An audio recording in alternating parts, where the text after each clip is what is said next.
दोस्तों आज के वीडियो में हम देखेंगे कि एलआईसी के अंदर डबल एओ का एग्जाम पैटर्न क्या रहता है और क्या एग्जाम लेवल रहता है इसका।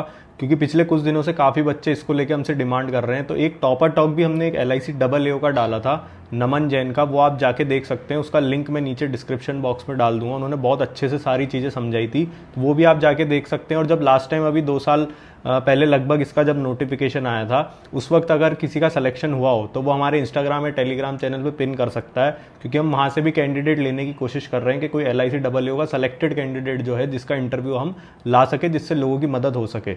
इस वीडियो के अंदर हम इनका एग्जाम पैटर्न और एग्जाम लेवल देखेंगे डिटेल में क्या रहता है लगभग।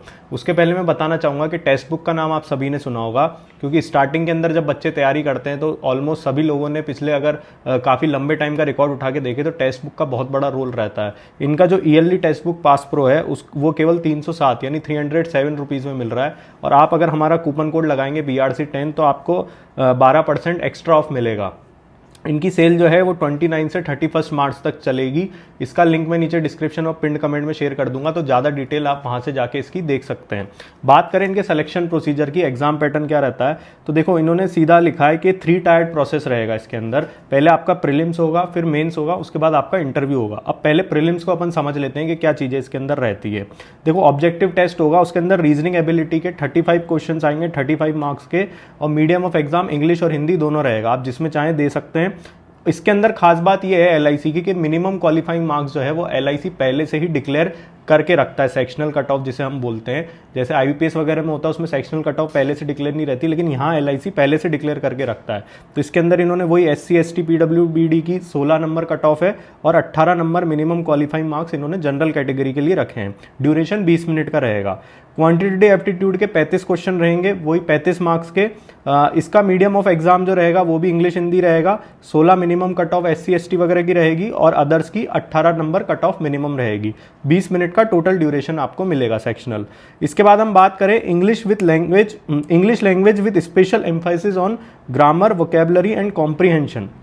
इसके 30 क्वेश्चन रहेंगे 30 मार्क्स के, और ये इंग्लिश के अंदर रहेगा। मिनिमम क्वालिफाइंग मार्क्स इसके 9 रहेंगे SC ST के लिए और 10 नंबर रहेंगे दूसरे के लिए, अदर्स यानी कि जनरल और OBC कैटेगरी के लोग जो होते हैं उनके लिए। 20 मिनट का इसके अंदर सेक्शनल टाइम रहेगा। अब इसमें खास बात समझना क्या है कि English test will be of qualifying nature, ये केवल क्वालिफाइंग नेचर का रहेगा। ओवरऑल कट ऑफ के अंदर इसका कोई रोल नहीं रहेगा। मेन रोल जो आपका रहेगा वो रीजनिंग और क्वांटिटेटिव एबिलिटी का रहेगा। तो इसकी एक अच्छी चीज ये है कि जिन लोगों की इंग्लिश वीक रहती है उनके लिए एक तरीके से ये अपॉर्चुनिटी बन जाती है एग्जाम क्लियर करने की। तो ये इन्होंने लिखा है कि will not be counted in ranking. उसके बाद कैंडिडेट्स इक्वल टू 20 टाइम्स, यानी जितनी वैकेंसी आती है उसके 20 गुना कैंडिडेट जो है वो मेंस एग्जाम के अंदर ये लोग सेलेक्ट करेंगे। मेन एग्जाम कैसे होगा इनका, इसके अंदर रीजनिंग एबिलिटी के 30 क्वेश्चन आएंगे 90 मार्क्स के, एक क्वेश्चन 3 नंबर का रहेगा। और मिनिमम क्वालिफाइंग मार्क्स जो है वो 40 रहेंगे SC ST के लिए, और जनरल और OBC कैटेगरी के लिए 45 मार्क्स रहेंगे। ड्यूरेशन 40 मिनट्स का इसके अंदर सेक्शनल टाइम रहेगा। जनरल नॉलेज करंट अफेयर्स के इसके 30 क्वेश्चन रहेंगे 60 मार्क्स के, एक क्वेश्चन 2 नंबर का रहेगा। इंग्लिश और हिंदी मीडियम ऑफ एग्जामिनेशन रहेगा। मिनिमम क्वालिफाइंग मार्क्स 27 रहेंगे और अदर्स के लिए 30 रहेंगे। SC ST के लिए 27 और अदर्स के 30। 20 मिनट का आपका ड्यूरेशन रहेगा। फिर उसके बाद डेटा एनालिसिस एंड इंटरप्रिटेशन के 30 क्वेश्चन रहेंगे 90 मार्क्स के, एक क्वेश्चन 3 नंबर का। SC ST के लिए 40 नंबर कट ऑफ रहेगी इसके अंदर और 45 रहेगी जनरल OBC के लिए। 40 मिनट का आपका टोटल टाइम रहेगा इसमें। फिर insurance and financial market awareness, क्योंकि इंश्योरेंस सेक्टर का एग्जाम है तो इसके अंदर इंश्योरेंस का पेपर आपको तैयारी तो उसकी करनी पड़ेगी। वो भी मैंने उस टॉपर टॉक के अंदर आप डिटेल में देख सकते हैं कि उन्होंने बताया किस किस तरीके से आपको तैयारी करनी है, क्या न्यूमेरिकल आते हैं नहीं आते, थ्योरेटिकल आते हैं तो किस तरीके के क्वेश्चन आते हैं। इसके 30 क्वेश्चन आएंगे, एक क्वेश्चन 2 मार्क्स का रहेगा। टोटल 60 नंबर का पेपर आपका रहेगा ये, और 27 number SC ST cut off रहेगी और अदर्स की 30 नंबर कट ऑफ इसके अंदर रहेगी। टोटल 20 मिनट का आपको सेक्शनल टाइम इसमें मिलेगा। तो टोटल आपके 120 क्वेश्चन रहेंगे 300 मार्क्स के, और 2 घंटे का आपका ऑब्जेक्टिव होगा। उसके बाद इंग्लिश लैंग्वेज होगा, डिस्क्रिप्टिव लेटर राइटिंग एंड ऐसे का। इसके 2 क्वेश्चन रहेंगे 25 मार्क्स के, और minimum qualifying mark SC ST की 9 रहेगी और अदर की 10। आधे घंटे का ये होगा यानी 30 मिनट का। और साथ ही इसके अंदर ये लिखा है कि descriptive test of English etcetera will be of qualifying nature, ये क्वालिफाइंग नेचर का होगा। तो ये एक अच्छी चीज है कि प्रीलिम्स में भी इंग्लिश क्वालिफाइंग नेचर की है और यहाँ पे जो डिस्क्रिप्टिव हो रहा है वो भी क्वालिफाइंग नेचर का है, क्योंकि मेंस के अंदर ऑब्जेक्टिव में इंग्लिश ये लोग नहीं पूछ रहे हैं। तो will not be counted for ranking.